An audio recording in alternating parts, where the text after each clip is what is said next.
जब आपका लाइफ का एक स्ट्रगलिंग फेज था तो उस टाइम पे आपको गिव अप करने का फीलिंग आया होगा, तो उस फीलिंग को हमें कैसे टैकल करना है या फिर आपने कैसे टैकल किया? देखो, जब आपका वाई बहुत क्लियर होता है ना, तो आप गिव अप कभी भी नहीं करते। कोई भी चीज क्यों करना है, ये सबसे इंपॉर्टेंट रोल प्ले करता है। There is a book by Simon Sinek called learn your why, कि आप कोई भी काम क्यों कर रहे हैं, है ना। तो अगर आप उस किताब को पढ़ेंगे ना, तो आपको बहुत सारी चीजें सीखने को मिलेंगी। वाई बहुत इंपॉर्टेंट है। मतलब अगर आपका वाई क्लियर है ना, तो कोई भी ऑब्स्टिकल गिराने के बाद, आप गिरने के बाद, नीचे गिरने के बाद आप अपने आप उठ खड़े हो जाते हैं। तो वाई स्ट्रांग होना चाहिए, और वही लोग उठने ही खड़े होते हैं जिनका वाई स्ट्रांग नहीं। मैं एग्जांपल देके समझाता हूँ आपको। फॉर एन एग्जांपल मैं आपको वुडन स्ट्रोक दूं, 2 फुट जिसका विड्थ हो और 30 फीट जिसका लेंथ हो, और आपको बोलूं मैं यहाँ से वहां आपको ट्रेवल करना है उसके ऊपर चल के, और मैं आपको 10,000 रुपए दूंगा, तो आप चल लेंगे बहुत आराम से। आप सवाल को ट्विस्ट करते हैं।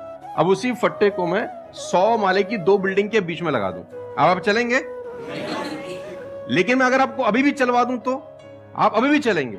अगर आपको पता हो कि दूसरी बिल्डिंग में आपकी बेटी है और उस बिल्डिंग में आग लग गई है, और मैं आपको 1 रुपया भी नहीं दूंगा, फिर भी आप चलेंगे, बिकॉज आपका वाई क्लियर है। जब जब आपका वाई क्लियर होता है ना, तो कोई भी ऑब्स्टिकल, कोई भी गिरावट आपको कभी रोक नहीं सकती। लेकिन जब वाई क्लियर नहीं होता, तो छोटी सी छोटी ऑब्स्टिकल भी आपको वापस ले जाती है जहां से आपने जर्नी स्टार्ट किया हो। वाई इंपॉर्टेंट है।